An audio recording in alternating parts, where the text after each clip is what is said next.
하나님의 말씀 마태복음 4장 18절에서 25절 말씀입니다. 마태복음 4장 18절에서 25절 말씀입니다. 하나님께서 말씀하십니다. 하나님의 말씀을 들으십시오. 갈릴리 해변에 다니시다가 두 형제 곧 베드로라 하는 시몬과 그의 형제 안드레가 바다에 그물 던지는 것을 보시니 그들은 어부라. 말씀하시되 나를 따라오라. 내가 너희를 사람을 낚는 어부가 되게 하리라 하시니 그들이 곧 그물을 버려두고 예수를 따르니라. 거기서 더 가시다가 다른 두 형제 곧 세베대의 아들 야고보와 그의 형제 요한이 그의 아버지 세베대와 함께 배에서 그물 깁는 것을 보시고 부르시니 그들이 곧 배와 아버지를 버려두고 예수를 따르니라. 예수께서 온 갈릴리에 두루 다니사 그들이 회당에서 가르치시며 천국 복음을 전파하시며 백성 중에 모든 병과 모든 약한 것을 고치시니 그의 소문이 온 수리아에 퍼진지라. 사람들이 모든 앓는 자 곧 각종 병에 걸려서 고통당하는 자 귀신 들린 자 간질하는 자 중풍병자들을 데려오니 그들을 고치시더라. 갈릴리와 데가볼리와 예루살렘과 유대와 요단강 건너편에서 수많은 무리가 따르니라. 아멘. 주님, 오늘도 우리에게 주의 말씀을 들려주셔서 감사합니다. 특별히 오늘 말씀 사람 낚는 어부가 되게 하리라 라며 제자들을 부르신 말씀입니다. 주님, 이 말씀 이제 우리에게 하셔서 우리도 주의 제자들로 불러 주옵소서. 예수님의 이름으로 기도드리옵나이다. 아멘. 오늘 본문에서 마태는 하나님의 나라가 우리 가운데 임했다라는 것에 대한 몇 가지 증거를 제시합니다. 제가 지난 주일에 예수께서는 하나님의 나라를 이미 이 땅 가운데 가져오셨다라고 말씀드렸죠. 마태가 우리 가운데 하나님 나라가 왔다는 증거를 본문에서 제시합니다. 첫 번째 증거는 예수께서 온 갈릴리에 두루 다니시며 천국 복음을 전파하셨다라는 겁니다.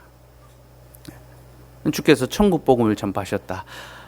지난주에도 말씀드렸지만 주님이 천국 복음을 전파하셨다라는 그 말 속에 이미 하나님 나라가 왔다라는 의미가 있다라고 했죠. 그렇죠? 하나님 나라가 이미 여기 임했다라는 이제 그런 의미가 있습니다. 특별히 이 말씀의 선포는요, 하나님 나라의 주권과 관련이 있는데, 여러분, 이 나라를 구성하는 데 있어서 가장 중요한 것이 주권이지 않습니까? 주권이 어디 있느냐에 따라서 그 나라의 성격이 결정이 됩니다. 예수님께서 말씀을 선포하셨다는 것은요, 하나님 나라의 주권이 말씀에 있다라는 것을 보여줍니다. 곧 하나님의 나라는 하나님의 말씀으로 다스려지고 세워지는 그런 나라입니다. 두 번째로 예수님께서는 제자들을 부르셨는데요. 이제 베드로와 요한, 안드레, 이제 야고보와 요한 네 명의 제자를 부르셨죠. 이 제자를 부르시는 것은 이제 하나님 나라의 백성들을 부르시는 장면을 보여줍니다. 이제 나라가 세워지려면 주권이 있어야 되고 또 국민이 있어야 되죠, 그렇죠? 예수님께서는 하나님 나라의 백성으로서 자신이 택한 자들을 불러 주셨습니다. 그러니까 하나님 나라의 백성은 하나님께서 택한 자들이, 그 부르심을 받은 자들이 그의 나라의 백성이 됩니다. 세 번째로 예수님께서는 모든 병과 또 약한 것들을 고치셨는데요. 이는 하나님 나라의 특성이 무엇인지를 보여줍니다. 하나님 나라는 인간의 모든 약함과 결핍과 질병의 문제가 해결되는 그런 나라라는 거죠. 근데 여러분, 여기서 우리는 이 질병과 약함의 문제가 무엇으로 말미암는지를 알아야 합니다. 여러분, 인간의 삶에 왜 질병의 문제가 들어왔고 고통의 문제, 결핍의 문제, 분열의 문제, 또 죽음의 문제가 들어오게 되었습니까? 그 모든 것의 뿌리에는 뭐가 있죠? 죄가 있습니다. 그렇죠? 죄로 말미암아 모든 질병과 고통의 문제, 괴로움의 문제들이 인간의 삶에 들어오게 됐죠. 그러니 예수님께서 그 모든 인간의 연약함을 고쳐주신 것은 그 인간의 죄의 문제를 해결해 주신다라는 것을 보여줍니다. 그래서 하나님 나라는 죄의 문제가 해결됨으로 말미암아 하나님 안에서 기쁨과 평안과 안식을 누리게 되는 그런 나라를 가리키죠.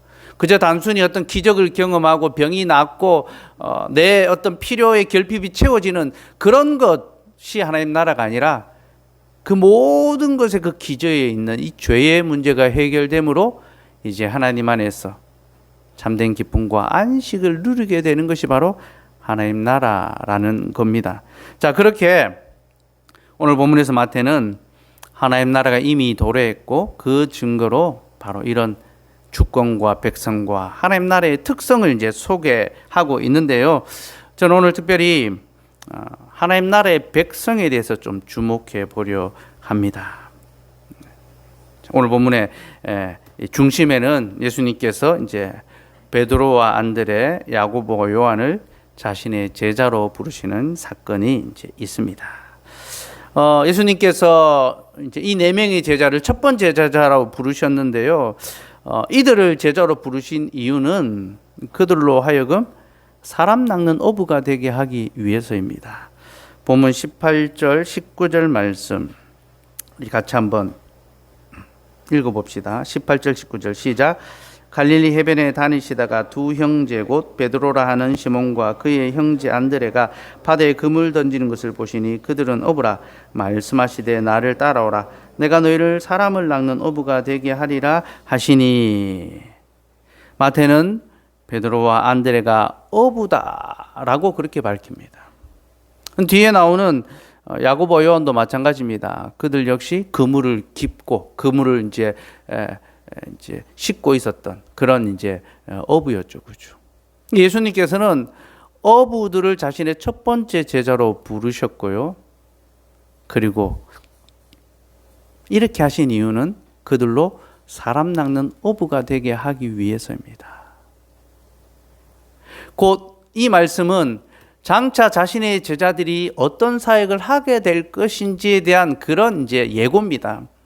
너희는 장차 사람을 낚는 사역을 하게 될 것이다. 그리고 그 사역에 대한 어떤 예표를 가장 선명하게 드러내기 위해서 예수님께서는 첫 번째 제자로 어부들을 부르신 겁니다. 예수님의 제자들은 여러 다양한 어떤 직군이 있잖아요. 그죠? 세리도 있었고, 열혈당원도 있었고, 다양한 이제 사람들이 구성되어 있는데 예수님께서는 첫 번째 제자들로서 어부들을 택했습니다. 왜 어부들을 택하셨는가? 예수님의 이 출신 직업으로 따지면 목수를 먼저 불러야 되는데, 그죠? 예수님은 목수 출신이잖아요. 그리고 이스라엘의 어떤 특징을 생각하면 목자를 불러야 되는데, 그죠? 어부들을 먼저 부르셨습니다. 예수님께서 이렇게 하신 것은 장차 제자들이 사람을 낚는 사역을 하게 될 것인데, 바로 그 사역을 아주 이제 더 풍성하게 보여 주시기 위해서 어부들을 택하여서 너희는 사람 낚는 어부가 될 것이다. 그렇게 말씀하신 겁니다. 그렇게 예수님께서는 첫 번째 제자를 부르시면서 복음서를 시작하면서 이제 어부를 자기 제자로 부르시고요. 그리고 복음서의 마지막 장면에서는 이제 자기 제자들을 사람 낚는 어부로 파송하십니다. 너희는 모든 족속으로 가서 아버지와 아들과 성령 이름으로 세례를 주고 제자를 삼으라 라고 그렇게 말씀하시죠. 그렇죠? 그러니까 복음서의 앞부분에서는 사람 낚는 어부를 부르시고 복음서의 마지막 장면에서는 사람 낚는 어부를 보내십니다. 그게 이제 마태복음이 이제 흘러가는 이제 그런 내용인데요. 어쨌든 이 사람 낚는 어부다라는 내용은요, 우리에게 참 유명한 그런 내용입니다. 사람 낚는 어부가 되게 하리라. 교회 좀 다녀본 사람들은 이 말씀을 잘 알고 있죠. 그리고 이에 관한 설교를 많이 들었습니다. 주로 언제 듣습니까? 총전도주의를 앞둔 그 어간에. 요즘은 뭐 교회들마다 잘 안 하지만 전에는 이제 전도에 대한 붐이 막 일어나고 또 이제 총전도주의. 여러분 태신자 이런 거 아십니까? 사람이 이제 그 태아를 잉태하듯이 이제 태신자를 탁 품어서 계속 그에게 이제 전도하고 또 이제 그 태신자를 교회로 초청하는 날이 이제 총전도주일이죠, 그죠? 이제 그렇게 전도에 대해서 강조할 때에 우리는 사람 낚는 어부가 되어야 됩니다. 이 말씀으로 많이 도전하고 그렇게 이제 설교했습니다. 그리고 이 내용은요, 우리에게 어떤 제자로서의 삶의 부름과 또 그 사명에 대한 헌신에 대한 마음을 뜨겁게 하는 그런 요소들이 있습니다. 주께서 내가 너희를 사람 낚는 어부가 되게 할 것이다 말씀하시고, 너희는 나를 쫓으라니까 베드로와 요한, 또 야고보와 안드레, 이 네 사람이 자기의 가진 모든 것을 버려두고 주님을 쫓지 않습니까? 그죠? 우리도 이와 같이 모든 것을 버려두고 주님을 쫓아야 되는데, 그런 이제 마음이 뜨거워지는 이제 그런 본문이기도 합니다. 네, 여러분, 과연 우리는 사람 낚는 어부를 이런 식으로 이해하고 적용해도 괜찮은 걸까요? 정말로 이 구절은 우리에게 어떤 전도에 대한 헌신을 요구하기 위하여 주어진 그런 본문일까요? 물론 그런 부분이 아예 없는 것은 아닙니다. 여기에는 분명 새로운 삶으로의 부름, 이제는 주님을 위하여 살아가야 하고 또 복음 전파의 사명이 담겨 있는 것은 분명합니다. 그런 교훈이 있습니다. 하지만 문제는 이런 교훈은 사실 부수적인 것이고 본문의 중심 교훈은 따로 있다는 것입니다. 그러니까 더 중요한 중심 교훈은 놓쳐버리고 부수적인 교훈만 막 붙들고 있어서야 안 되겠죠, 그렇죠? 그래서 저는 오늘 이 사람 낚는 어부에 관한 교훈이 무엇인가, 그 중심 교훈이 무엇인가를 좀 설교하려고 하는데요. 특별히 두 가지 관점으로 좀 접근하려고 합니다. 첫 번째는 사람 낚는 어부가 우리에게는 적용할 수 없는 특별한 용어라는 겁니다. 예수님께서 사람 낚는 어부가 되게 할 것이다 라고 하셨는데 이것을 막 우리에게 막 적용해서 우리도 사람 낚는 어부가 돼야 돼, 그렇게 함부로 적용할 수 없다는 겁니다. 특별한 자들에게만, 특별히 사도들에게 주는 이제 그런 말씀입니다. 둘째는요, 그럼에도 불구하고 사람 낚는 어부는 우리에게 적용할 수 있는 보편적인 용어라는 겁니다. 분명히 본문에서 이 용어는 사도라는 특정 대상을 향하여 주는 말씀이지만 그럼에도 불구하고 사람 낚는 어부는 우리 모두에게 적용할 수 있는 보편의 용어이기도 합니다. 제가 방금 말씀드린 이 두 가지 관점은 서로 상반되는 겁니다. 그죠? 앞에서는 우리에게 적용할 수 없다 하고 뒤에서는 우리에게 적용할 수 있다라고 했죠. 그죠? 서로 상반되는 그런 내용입니다. 근데 놀랍게도 상호 충돌되지는 않습니다. 상반되지만 충돌되지 않는 교훈을 줍니다. 한번 봅시다. 먼저 사람 낚는 어부가 우리에게 적용할 수 없는 특별한 용어라는 것부터 보겠습니다. 우리는 지금 마태복음을 계속 살펴보면서요, 이 마태복음이 유대인을 위한 복음이며 구약의 배경 위에 쓰여졌다라는 것을 살펴보고 있습니다. 신약의 첫 번째 복음서인 마태복음은요, 구약이라는 바탕화면 위에서 전개되고 있습니다. 그래서 마태복음만 보는 것이 아니라 이 마태복음을 구약이라는 배경 위에 딱 올려놓고 보면요, 마태가 전하려고 하는 그 본문의 핵심이 무엇인지가 선명하게 드러납니다. 그죠? 오늘 본문 역시 구약의 배경을 갖고 있습니다. 사람 낚는 어부라는 이 표현이. 예레미야 16장 16절이 그 배경인데요. 제가 주보에 넣어드렸습니다. 같이 한번 읽어보겠습니다. 시작. 여호와의 말씀이니라. 보라, 내가 많은 어부를 불러다가 그들을 낚게 하며 그 후에 많은 포수를 불러다가 그들을 모든 산과 모든 언덕과 바위 틈에서 사냥하게 하리니. 자, 우리가 방금 읽은 이 말씀은요, 이스라엘의 포로 귀환 때에 일어날 일에 대한 예언에 관한 본문 속에 있는 한 구절입니다. 그때 하나님께서 예레미야에게 내가 많은 어부를 보내어 사람을 낚을 것이다, 또 많은 포수를 보내서 그들을 사냥할 것이다, 그렇게 말씀하셨습니다. 그리고 예수님께서 오늘 제자들 부르시면서 내가 너희로 사람 낚는 어부가 되게 할 것이다 라고 말씀하신대요. 이 말씀 곧 예레미야 16장 말씀의 성취를 보여줍니다. 예레미야 16장이 이스라엘의 바벨론 포로 귀환에 관한 말씀이라고 했죠. 그러니 이 말씀의 성취자로 오신 예수님은 어떤 분이 됩니까? 이스라엘 그 모든 포로에서 회복시키시는 구속자가 되는 거죠. 그죠? 예수님께서는 내가 너희를 그 모든 포로된 생활에서 돌아오게 할, 회복시킬 구속자다. 그리고 그 일을 시작하시는 겁니다. 그래서 사람 낚는 어부들을 불러 모으시는 거죠. 근데 여러분, 여기는 한 가지 좀 문제점이 있는데요. 예레미야 16장에 나오는 사람 낚는 어부와 마태복음 4장에 나오는 사람 낚는 어부는 그 뉘앙스가 좀 다르다라는 문제가 있습니다.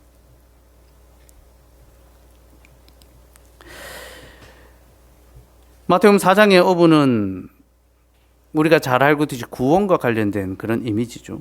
예수님께서 이제 제자들을 통하여 구원의 백성을 불러 모으신다라는 그런 뜻으로 우리가 이해하고 있습니다. 그런데 방금 읽은 예레미야 16장에 나오는 어부는요, 이 구원의 어떤 이미지라고 보기에는 좀 무리가 있습니다. 그렇죠?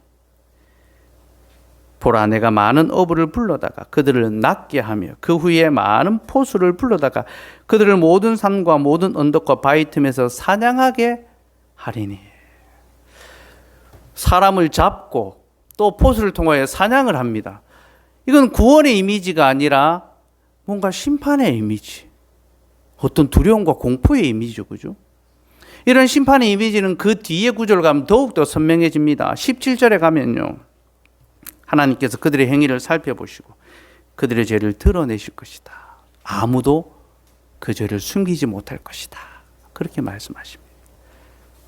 곧 하나님께서는 이스라엘을 바벨론 포로에서 돌아오게 하시는데요, 그들 안에는 여전히 배역하고 아주 패역한, 배교하고 패역한 모습이 남아있는 거죠.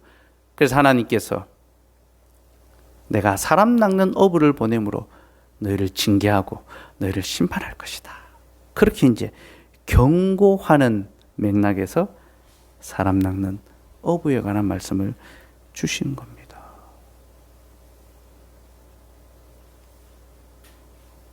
이러한 사람 낚는 어부는 우리가 기존에 알던 이미지와는 전혀 다른 그런 이미지입니다.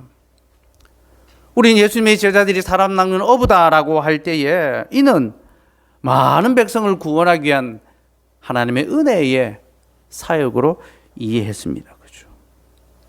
그렇게 이해하고 받아들였습니다. 근데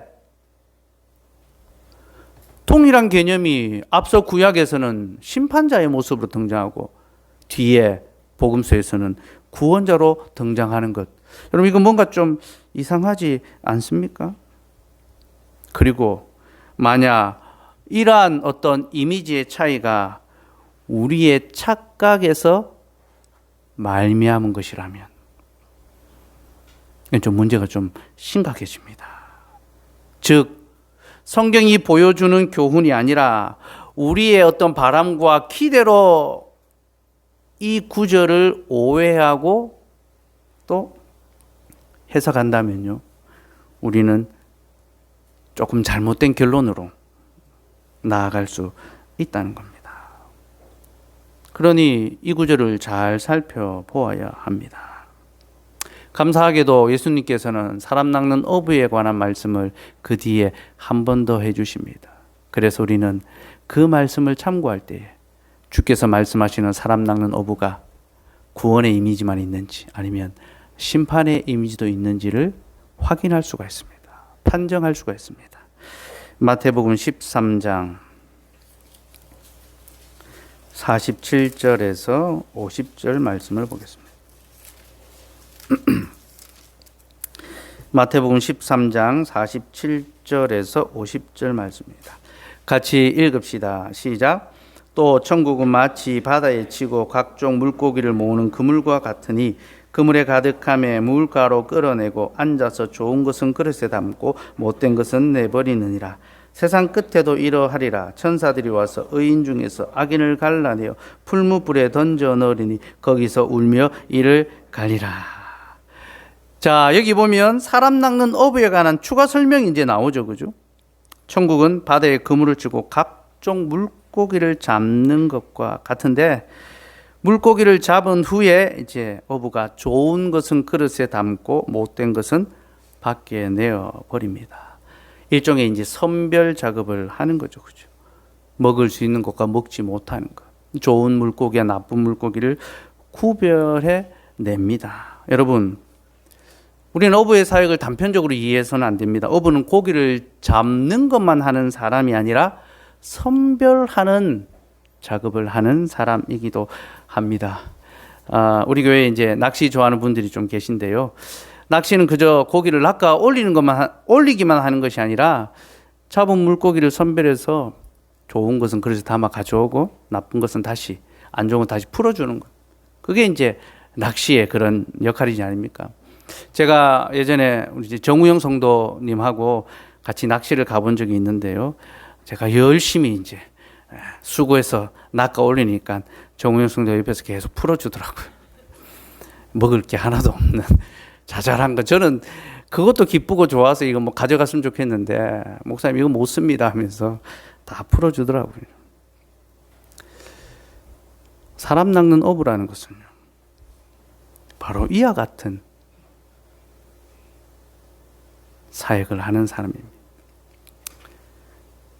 그물을 펼쳐서 많은 사람들을 불러 모으는데 거기서 물고기를 선별하는 겁니다. 사람을 선별합니다. 심판과 구원에 대한 선별을 하고 그들을 구별해내는 것. 이것이 바로 사람 낚는 어부가 하는 일입니다. 이는 구약 예레미야 16장에 나오는 사람 낚는 어부와 똑같은 이미지의 바로 어부죠. 그죠?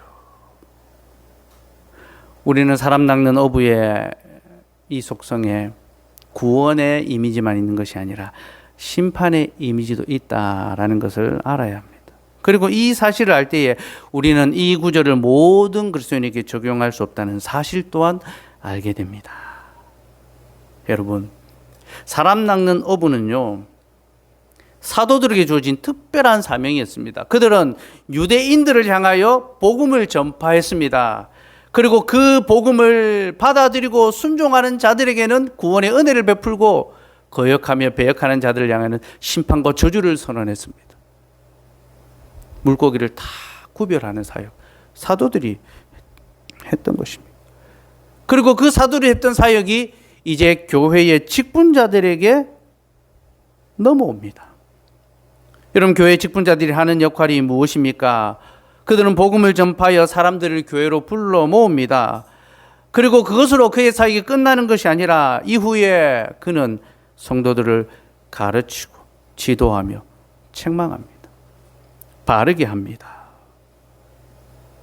이것을 통하여 하나님의 백성들이 더욱 바른 성도로, 신자로 자라갈 수 있도록 하며, 그렇지 않은 자들은 징계하고 또 심지어 내어 쫓기도 하는 것. 그것이 바로 교회의 직분자가 하는 사역입니다. 그러니 여러분, 사람 낚는 어부의 부름은 모든 성도를 향한 부름이 아니라 교회의 직분자들을 향한 부름입니다. 특별히 마태복음의 중요 주제 중에 하나가 사람 낚는 어부가 교회의 직분자로서의 사역을 감당해가는 이제 바로 그런 내용들입니다. 예수님께서는 자신의 제자들에게 교회를 다스리는 권세를 주시고 그들이 치리회를 통하여서 구원과 심판의 판결을 하게 될 것을 말씀해 주셨습니다. 이거 우리가 이제 뒤에 본문을 보면서 이제 다룰 내용이고요. 교회에 말씀의 직분자를 주시고 그들을 통하여 구원의 복음을 전파하는 것과 함께 바른 치리, 교정과 책망도 행하여야 한다는 것을 사명으로 주신 겁니다. 여러분, 우리는 주님의 교회에 위로와 격려와 소망도 있지만 책망도 있다는 사실을 알아야 합니다. 공감과 이해도 있지만 교정과 바르게 하는 것도 있다는 것을 알아야 합니다. 우리는 교회에서 내 삶에 대한 어떤 공감, 이해, 어떤 위로만을 구해서는 안 됩니다. 주의 집에는 위로와 격려도 있지만 교훈과 책망과 바르게 함도 있습니다.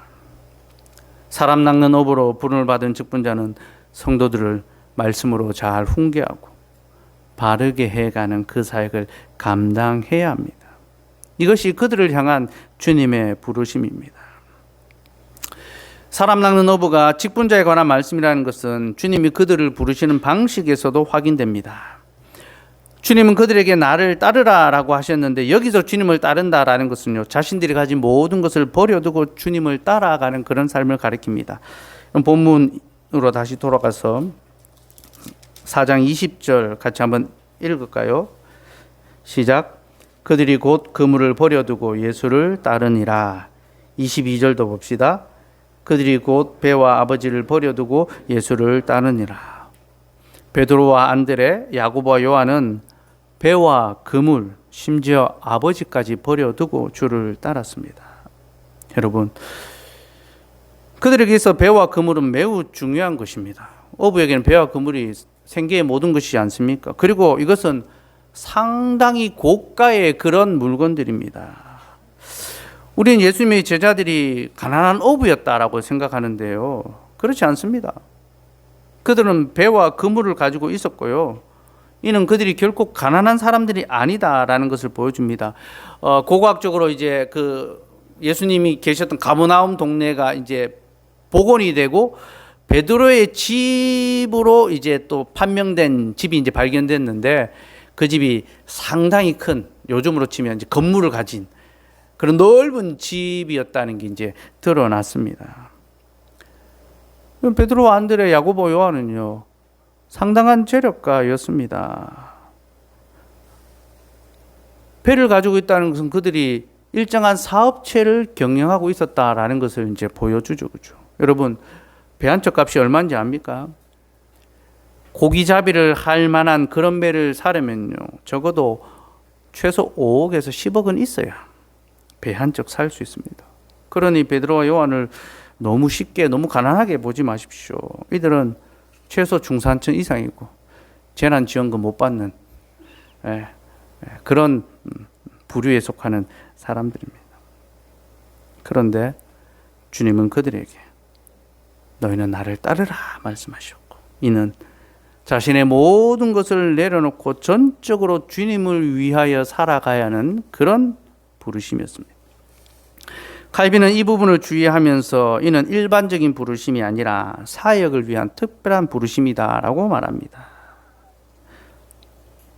또 그는 주님은 구원에 있어서는 우리 모두를 차별 없이 부르시지만 자신의 양무리를 위한 임무를 수행하기 위해서는 사역자를 구별하여 부르신다라고 하면서,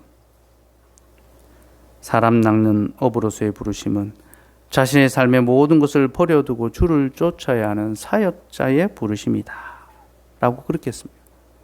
곧 목사와 선교사, 하나님의 나라를 위하여 직접적으로 수고하기 위하여 자신의 삶의 모두를 내려놓고 그 일에 힘써야 하는 이들이 바로 사람 낚는 업으로 부름받은 자들이 되는 거죠. 그래서 우리는 사람 낚는 어부가 첫 번째로 사도들, 그리고 두 번째로 교회의 직분자, 목사와 선교사들을 향하여 주시는 부름의 말씀이라는 것을 알아야 합니다. 그렇다면 여러분, 과연 사람 낚는 어부는 성도의 개인의 삶에는 적용할 수가 없을까요? 그렇지 않습니다. 이 말씀은 보편적으로 모든 성도에게 또한 적용할 수 있습니다. 왜 그렇습니까? 그 이유는요, 첫째, 하나님께서는 모든 그리스도인을 직분의 삶으로 불러주시기 때문입니다. 여러분, 우리는 그리스도인이라 불리는데요, 우리가 그리스도인이라 불린다는 말의 의미가 무엇입니까? 그리스도 기름 부음 받았다, 직분자가 되었다라는 거죠. 우리가 예수 그리스도에서 전부 다 거룩한 직분자가 되었다는 것입니다. 이제 우리는 왕 같은 제사장, 곧 자신의 나라가 아니라 주의 나라를 위하여 살아가야 하는 거룩한 직분자들로 부름을 받았습니다. 둘째로, 모든 신자는 자신을 위해서가 아니라 주의 나라를 위하여 살아가야 하기 때문에 이 말씀은 우리에게 적용될 수 있습니다. 여러분, 주의 나라와 교회를 위한 삶은 몇몇의 특정한 직분자들에게만 요구되는 그런 삶이 아닙니다. 이는 모든 성도들에게 공평하게 동일하게 요구되는 삶의 부름입니다. 여러분, 신자와 직분자는요, 삶의 방식만 다를 뿐 그 방향은 같습니다. 다 주의 나라를 위하여 분투하며 수고하며 살아갑니다. 근데 직분자는 주님의 교회를 위하여 자신의 가진 것을 다 내려놓고 수고하고, 주님의 교회가 우선이고 그 교회를 위하여 수고하게 되죠. 반대로 성도는 역시 동일하게 주의 교회를 위하여 수고하지만 자신의 삶에 가진 것을 그대로 가지고 수고합니다. 곧 내가 열심히 성실하게 내 삶을 영위함으로 거기서 얻어진 열매를 통하여 주의 교회를 유익하게 하고 주의 나라를 영광스럽게 하는 것. 그것이 바로 신자의 삶의 모습입니다. 그러니 직분자나 성도나 둘 다 주의 나라와 교회를 위하여 수고하는 것은 매 한 가지입니다. 그러니 성도들 역시 사람 낚는 어부로서 자신의 삶의 모든 어떤 일상을 내려두고 주님을 쫓는 것은 아니지만 그 일상 속에서 주님을 쫓아가는 그런 삶을 살아가며 사람 낚는 어부로서의 사명을 감당해 가야 하는 거죠. 그렇다면 여러분, 우리가 일반 성도로서 행하여야 할 사람 낚는 어부로서의 사역이 무엇일까요? 교회 직분자는 사람 낚는 어부로서 말씀을 가르치고 지도하고 교훈하고 책망하며 판결한다 했는데, 성도도 사람 낚는 어부니까 이제 성도들을 찾아가 가지고 막 훈계하고 책망하고 판단하고 그렇게 해야 되는 겁니까? 아닙니다. 성도는 다른 사람을 찾아가서 그를 판단하고 책망하는 것이 아니라 자기의 마음을 판단하고 책망하고 살필 수 있어야 합니다. 곧 자신의 마음에 하나님의 말씀이라는 그물을 펼쳐두고 거기서 낚아 올리는 여러 가지 우리 속에 있는 생각과 마음과 삶의 습관들을 하나님 앞에서 분별해내야 하는 겁니다.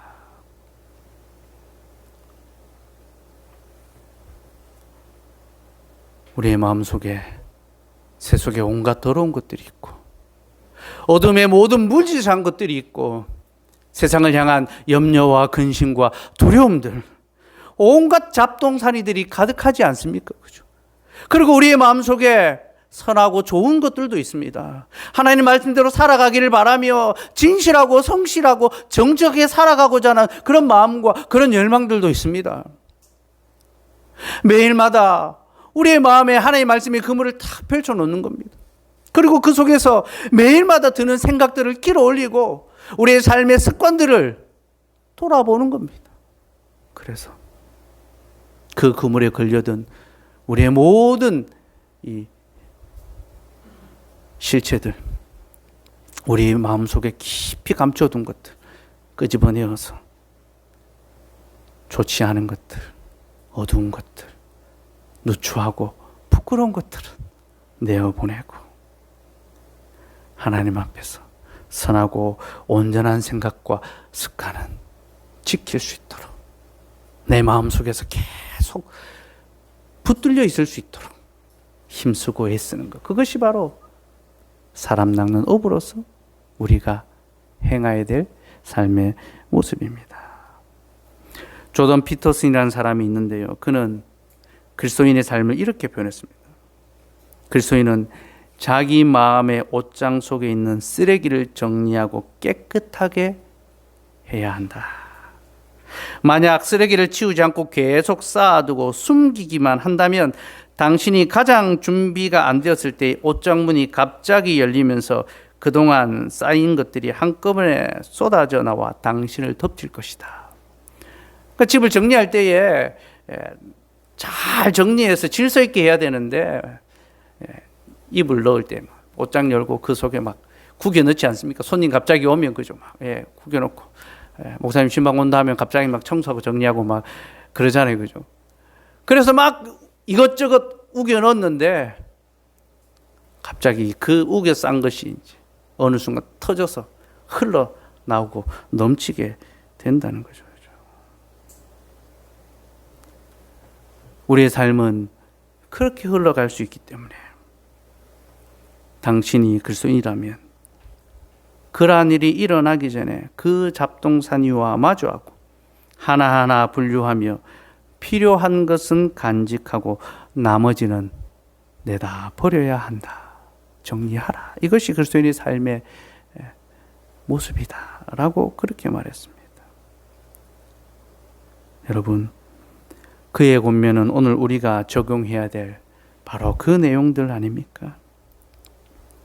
우리는 우리의 마음에 말씀의 그물을 펼쳐두고 그 마음 속에 있는 온갖 잡동사니들을 말씀으로 길어 올렸어.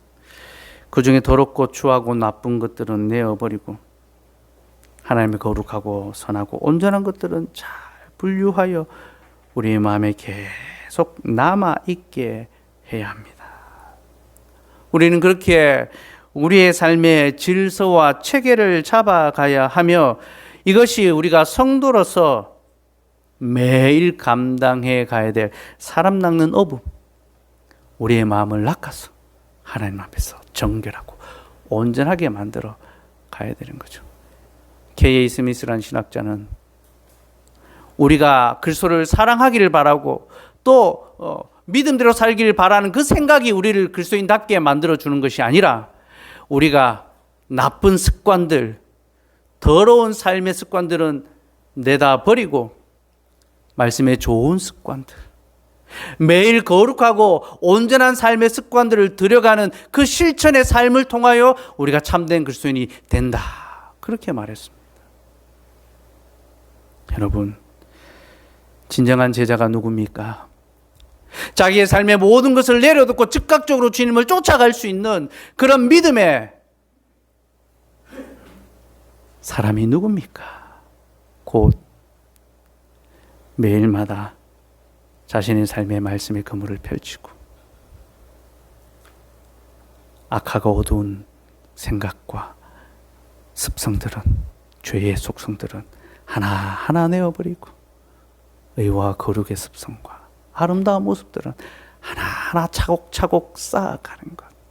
여러분, 이것을 매일 반복하며 매일 행하다 보면 우리는 진정으로 예수 그리스도를 따라가는 사람 낚는 업으로서의 좋은 성도들이 될 수 있을 것입니다.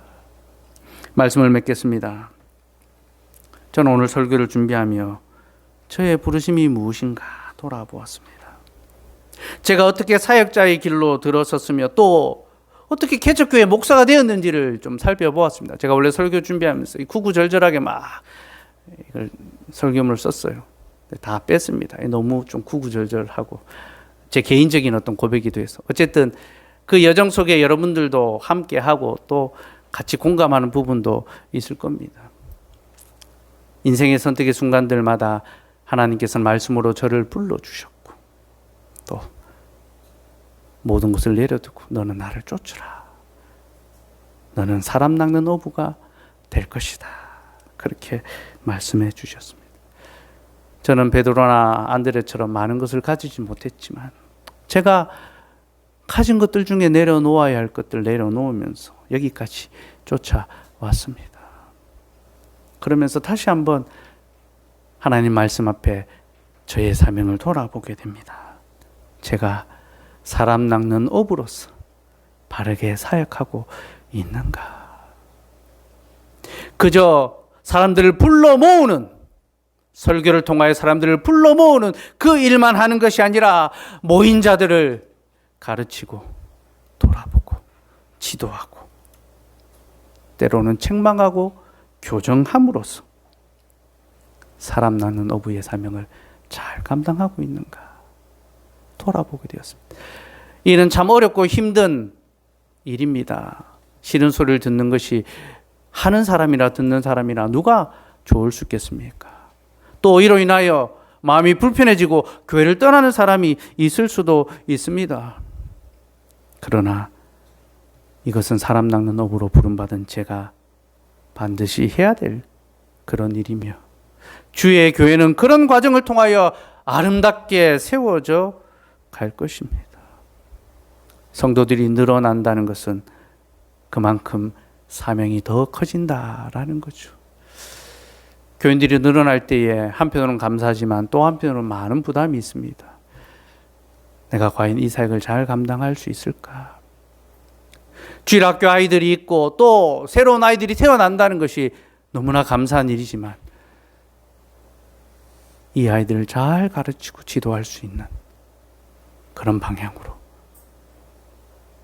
그런 교회의 질서를 빨리 잡아가야 하는데 그런 조급한 마음도 들고 두려운 마음도 듭니다.